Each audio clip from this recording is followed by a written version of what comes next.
The Cleveland Browns have packed their bags and they're headed back to Cleveland from the Greenbrier in West Virginia, meaning the Cleveland Browns are going to go into a game week for next week as they will start the preseason schedule with the Green Bay Packers. Your latest Lockdown Browns starts now.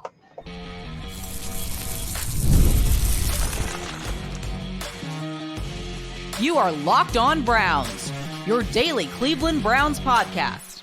Part of the Locked On Podcast Network, your team every day.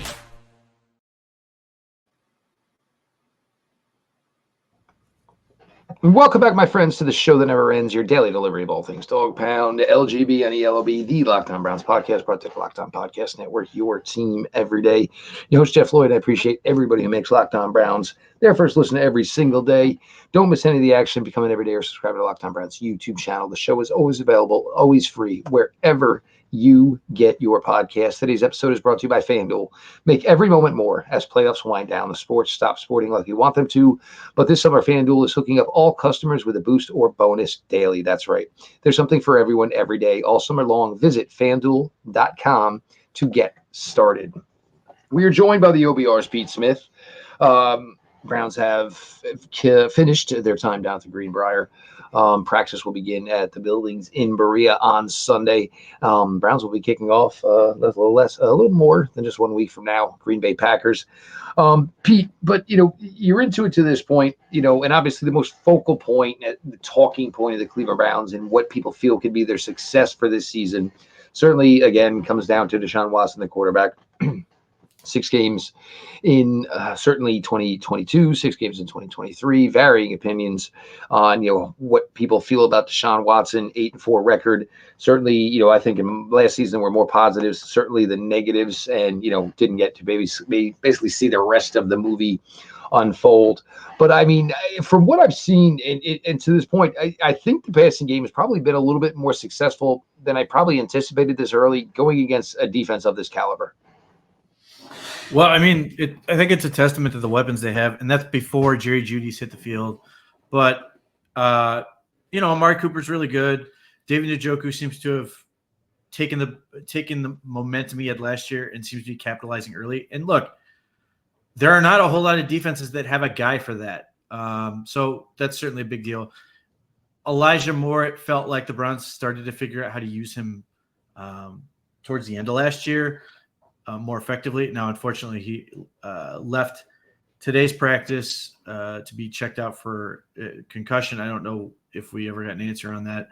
And then Cedric Tillman's the guy you're sitting there hoping to step up. It seems like we're seeing him. It's difficult to know, like, in terms of mental mistakes, but it does seem like he's making a lot of plays.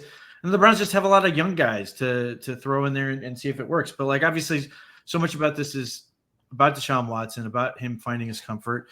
And I suppose on some level it's a wait and see, because there were a lot of reports that he was doing well last year. And then there were a couple choice spots that were saying, I don't know about the drop passing game. And then we got to the season and it was sort of a mess. So I think it's positive, certainly. We're not talking about the shoulder. It's just him playing quarterback, which is exactly what we wanted to have happen.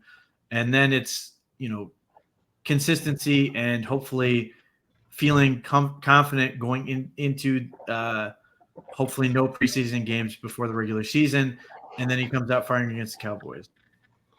Well, and the thing, and you get him the day off today, and then you couple that obviously with the day off on Saturday. So, gets the back-to-back strung together. Comes back most likely, obviously, certainly for Sunday. You get the work from, Jameis Winston, DTR today. And there's not a lot of talk on pretty much any other quarterback other than Deshaun Watson right now, which probably, in hindsight of last season, where it was everybody and their brother, if you were a quarterback, it almost kind of seemed like it was, youth league where everybody who signed up to play quarterback was getting a chance to play quarterback. But it just seems to be, moving in that direction. We can't get much certainly on the running game at this point. But for Tillman, like, all this is great, and all this talk and everything that's going on right now, but it's certainly got to be something that starts by transcending in consistency in preseason games, and then certainly carry over to the regular season. And, there's probably not a spot for him, but Pete, a guy that we kind of liked a couple of years ago is a real dark horse is here now. And, you would think the kind of coverage he gets and the amount of plays he's making, he would be a starter, and that's Matt Landers. Matt Landers. Look, he's a giant, and he runs really fast. And, like, I saw a clip going around, from it. My days have run together at this point. Within this past week, I'll say, I'm confident of that, where it's just Jameis Winston dropping back and just, I'm going to go deep, chucking it, and Matt Landers catching it at the other end, which I could totally see happening in the preseason. Like, that is what Matt Landers can do, because he's big, he's fast, and if he catches it, nobody's going to be able to stay in front of him. He's not going to make this roster, but could he make the practice squad and be interesting? Yeah. I mean, you got to remember the fact that this guy sort of got dumped by UFL teams this past year, but like he has the type of skill set where teams are going to keep taking a chance on him, and as they should. If Anthony Schwartz wasn't drafted in the third round, you would sit there going, I want him back on the team every year to see if he can figure it out. And if I'm the Dolphins, that's exactly what I'm doing. Matt Landers, if you just get lucky and he becomes Brashad Perryman like he was with the Browns for 6 weeks or a year, you're going to be thrilled. So it's absolutely worth seeing what he can do. The thing that I'm interested to see with Tillman is because right now I'm working into the theory the Browns are only going to keep 2 tight ends on the active roster.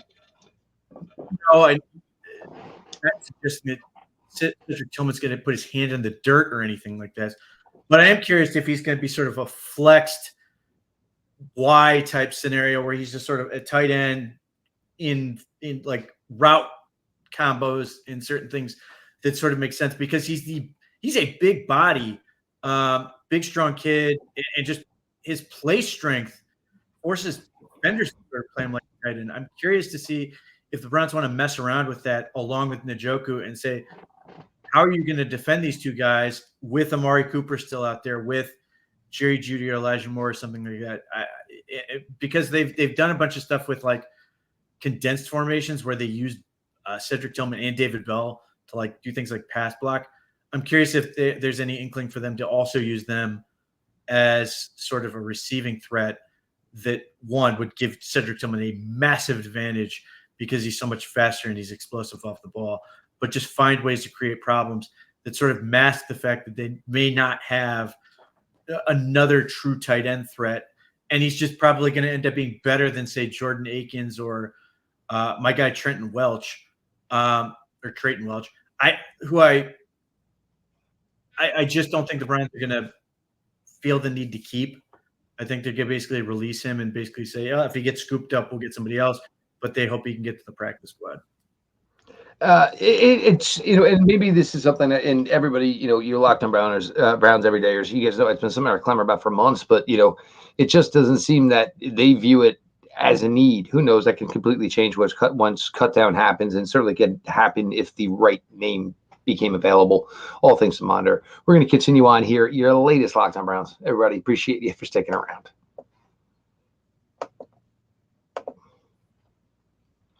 Passion, drive, and patience, the formula for winning championships, is also what keeps your ride or die alive. eBay Motors has everything you need to maintain your vehicle and level it up to peak performance. Superchargers, roof racks, exhaust kits, LED headlights, and more. Whether you're into speed, power, or style, eBay Motors has you covered. With over 122 million parts for your number one ride or die, you'll always find exactly what you're looking for. And with eBay Guaranteed Fit, your part is guaranteed to fit your ride every time or your money back. Because with eBay Motors, you're burning rubber, not cash. With all the parts you need at the prices you want. It's easy to make your car the MVP and bring home huge wins. Keep your ride or die alive at ebaymotors.com. Eligible items only. Exclusions apply. eBay Guaranteed Fit, only available to U.S. customers.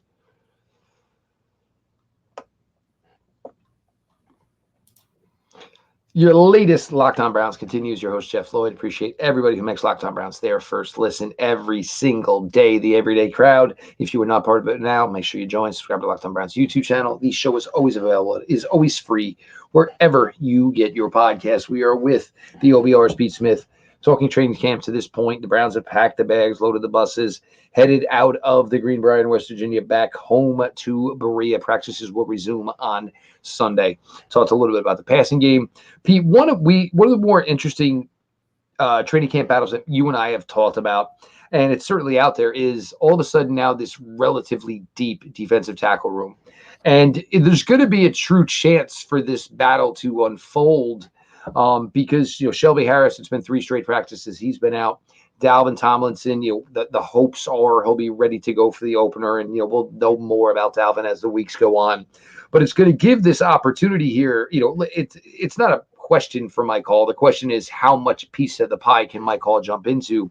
But you have that Maurice Hurst, you have that Siani Ika, and just seeing how this is going to fold out, because even if they have 6, there probably is only room for 5.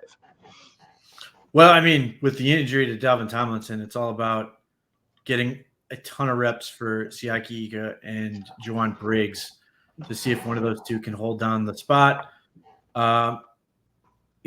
Mike Hall can certainly rush the passer. Maybe they'll use him in that 2-eye for some pass rushing stuff. I just don't see a way for him to be a focal point on that. That's not what he is. He's not going to take on double teams. He's going to attack and get through and do that, which is going to be more difficult from the nose outside of pure pass rushing situations. You're still going to see them figure out how exactly they want to use Quentin Jefferson. But yeah, I mean, it's still difficult to find a home for Maurice Hurst on this roster, unless the Browns are just like committed to just going it without a true nose, which behind Tomlinson, which I think would be insane and sort of goes against what their defense needs to be able to do. So the spotlight is instantly on Ika. Hopefully Briggs is getting some run to see if he can sort of figure it out. And then certainly not having Harris there, at least for a couple of days in a row, you get guys like Jefferson and Hall a ton of reps to see what they can do, even if they're not necessarily auditioning to be a regular 3, more of a pass rush role, but they can still get reps. And certainly you just need all the experience you can get with a player like Hall, adjusting to the speed of the game and getting accustomed to figuring out how he fits in this defense and the different ways they want to use him. And kind of the same thing is, probably applied to the cornerback position and Greg Newsome, certainly with the hamstring injury and subsequent surgery. But, you have Cameron Mitchell, you have Miles Harden, the rookie, you have Halassi, who was, played sparingly last year in emergency situations. We know the Browns cornerback group is top heavy. We know it's really good, but this should create some really, solid opportunities for these guys to just get out there, get more reps, and get themselves as ready as they possibly can when the opportunity calls. Undoubtedly, Mitchell gets the biggest look here, but if they rest or one of either Emerson or Ward misses a day, then you're probably going to get a whole lot of Halassi reps to see if he can play that press style that our Emerson plays in a smaller package, which could be interesting. I mean, that could be worthwhile. Certainly, you have to also think Miles Harden's going to get a lot of looks as that sort of slot with the body of his, or I should say the physicality of his safety, because that certainly becomes useful in a different way. I suspect this sort of eliminates a lot of the reps that Cameron Mitchell would have gotten outside, not having Greg Newsome there, because now it becomes you have to get him ready to be able to do that. There's no timeline on him. It seems dubious that he's going to be ready to go for week 1. It could be a while, a couple weeks into the season, perhaps ending up on PUP for a little bit. So at that point, it's about getting a guy ready to play right now. So all those reps for Mitchell should likely encounter in the slot. Maybe he occasionally goes outside, but that might be when Harden's in too. So they've got to figure out their plan for it. We have, I think a lot of Browns fans and media have sort of prophesized that would be where Mitchell ends up in a world where Newsome is eventually traded, if that's the way it goes. But he only played like 200 something reps last year, and some of those were on the outside. So he's got to get as many reps as possible in the slot, because he may need to be able to go week 1 right off the rip and play at a reasonably high level. Yeah, I mean, there are probably no two scarier terms as far as, football and injuries than hamstring and surgery, and then you combine them hamstring surgery. Certainly, gives you some doubt. And for Greg, we don't know how long the road is, and there is no reason for the Browns to say anything other than we're shooting for week 1. You're foolish to basically show your hold card.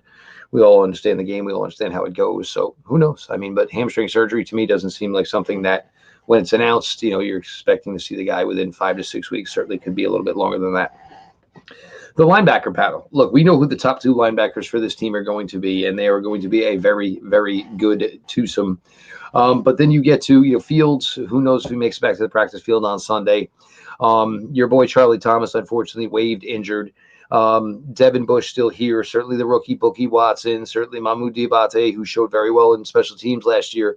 And that's another spot where it's probably 4 guys battling for 3. Sure.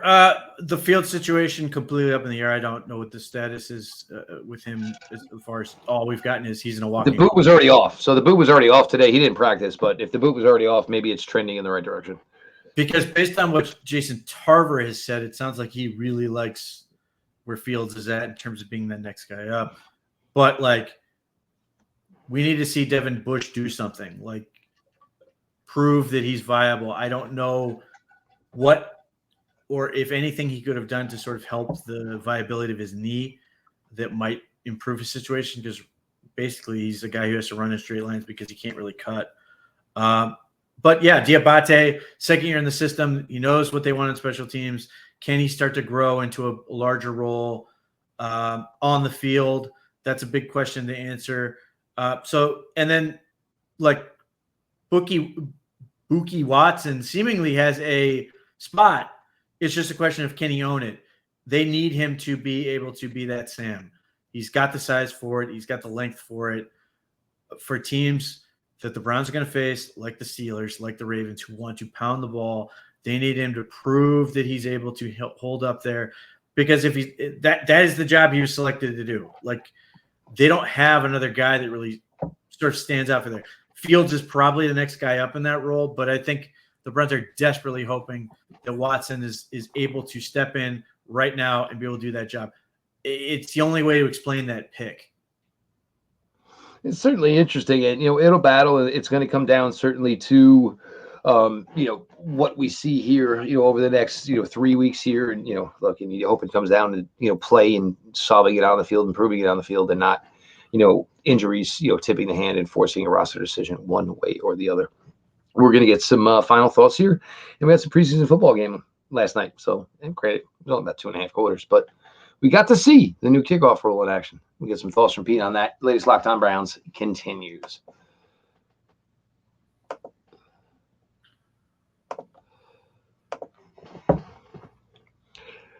I love sports. I love them so much. I never want them to stop. But as the playoffs have winded down, we get fewer and fewer games, and the sports aren't sporting like I want them to. But FanDuel lets me keep the sports going whenever I want. All I have to do is open the app and dream up bets anytime I'm in the mood. And this summer, FanDuel is hooking up all customers with a boost or a bonus daily. That's right. There is something for everyone every day all summer long. Head over to FanDuel and start making the most of your summer. FanDuel, official sports betting partner of Major League Baseball.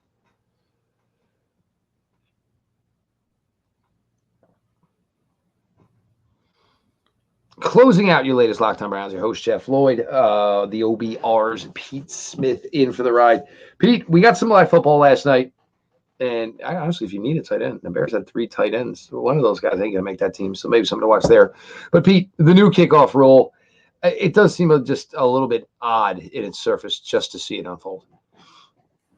Well, I think the biggest point of improvement is not running right into the first guy on that's in front of you. I think that would make a huge difference for guys. It's interesting, I guess. I mean, it's so hard to evaluate.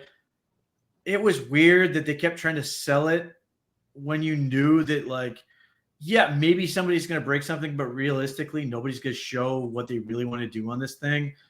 Only thing I can say is I didn't see any offensive linemen, and that was a big popular theory that they were going to have offensive linemen out here and do it like that. And granted, I have said all along, that it's going to be like basically formationless football that, will look like a run play, how they want to do it. But like in terms of how it's really going to look, anyone's guess. I don't think the kickers were really trying to do anything special. And it just was over very quickly and, move on, which is why all the more reason I think it was silly for them to try to sell it. So I guess I'm curious to see if there's coaches that are going to try to like show more and really work on stuff to try to see it in action. I mean, like I know these guys, they're obviously practicing against it, but I don't know how I don't know how instructional that's going to be in terms of really planning it out without live reps. Now the forum where I think you're going to see a ton of it or read about it, I suppose, is going to be those joint practices because there's no tape and it's just going to be an opportunity to go against another team with some privacy. So I think that's the point you're going to see most of this stuff going. But in terms of like, is this a great rule change or anything? Who knows? It's way too early at this point. But the bigger thing is just like if the data proves out ultimately over the course of the season and the injuries are down, then they're going to stick with it because they want to have a kickoff. They want to see something. And this is a way to give them that. But I expect we'll see some teams spice it up as we go. Likewise, we didn't see any big names back there. I do think Tyler Scott, Norton grad, is interesting in that role. I'll be curious to see if we see any bigger names going forward. I'm assuming Jerome Ford and Nyheim Hines, when his knee is right, are going to be the guys the Browns have out there. But, what is this thing going to look like when we get going? How are the Browns going to treat it? All that stuff's kind of interesting to think about. But, I don't know that we're going to learn anything between now and week 1. Well, and the other thing is you just flash back to yesterday, and obviously great for Dante Foreman that he escaped serious injury, but it was like all of these things were done to hopefully try to avoid serious injury, and then on a punch drill you find out that Dante Foreman may have suffered what turned out to not be, but at the time was thought to be a severe injury. We can change in here, Pete. Obviously, the flow of things start to pick up here a little bit as you start to get them into, game week situations. You're still getting your work in, but you're still trying to put together who's going to play, what's going to be your second, third, fourth string that you're actually going to put out in the field against the Green Bay Packers. But thoughts here. Look, we haven't seen Miles, and look, we're not going to see Miles. We all know that. We've seen, bits of Jerry Jeudy over the last day or two, which is supposed to be a huge, huge upgrade to this Browns passing game. Again, probably something we're not going to see, and is my guess. But it's now time to hopefully start to, see where these guys are at. And we know this is a tough roster to make. It seems that, to say who you think the 53-man roster for the Cleveland Browns is, it's pretty cut and dry. There's not really many roster battles to be had. But, these guys are not going to go into these games and, go into this action thinking that they're going to go balls to the wall, of course. Sure. I can't wait for the preseason. The Browns have so many guys that are interesting. Offensive line-wise, you're going to have Luke Whippler, Javion Cohen at left guard, Zach Zinter at right guard, potentially Dawand Jones playing right tackle. You may end up with Lorenzo, what's-his-face from Rhode Island, at left tackle. Mm-hmm. That's a really interesting group to watch. The Browns would love Javion Cohen to be good enough to sort of keep him on the roster. Defensive line-wise, you could easily see them roll out with Alex Wright, Isaiah McGuire, Mike Hall, and Siani Ika / Juwon Briggs, and be excited to watch that group. I mean, that's a really, really good preseason first string. Yes. So and then receiver-wise, Cedric Tillman's playing. He has to. He could ball out. And most, what I'm hoping for, maybe Jameis will play. But I'm hoping we get to see what has been not surprising to me, but DTR apparently is doing well for himself because he's good. Getting him back out there with Cedric Tillman, let them throw the ball around a little bit. But Jamari Thrash, David Bell, Michael Woods the second, there are a lot of fun players that I'm excited to watch. Trayton Welch, I want to see this. the running back situation, I can't imagine Jerome Ford's going to be out there, though. Who maybe Deontay Foreman maybe forces their hand a little bit, but because I don't know that Naheem Hines is going to be ready to go for that. But I want to see Robbins and the John Kelly show. But yes, I want to see I want to see Robbins. I want to see what this looks like. A guy who basically didn't do anything in college that the Browns basically loved based on his tape to some extent, but it's really his workouts that they were like willing to give this guy a shot. He's big, he's strong, and there are a couple clips you're like, wow, he can move pretty good. So there's just a lot of intrigue to me. The young DBs we just talked about, Halasi, Mitchell, Harden, all those guys are probably going to be on the field. I don't know what the status is with Ronnie Hickman or DeAnthony Bell at this point, but those are guys that are probably going to be out there playing. Chase Edmonds, I think, is one of the safeties they signed as an undrafted free agent. The linebackers we just talked about, like, it is not like there have been years where you're like, oof, there's some dogs on this team, but like, I want to, like, there are a lot of guys where I'm excited to see because in some cases, like, I'll use Isaiah McGuire as an example.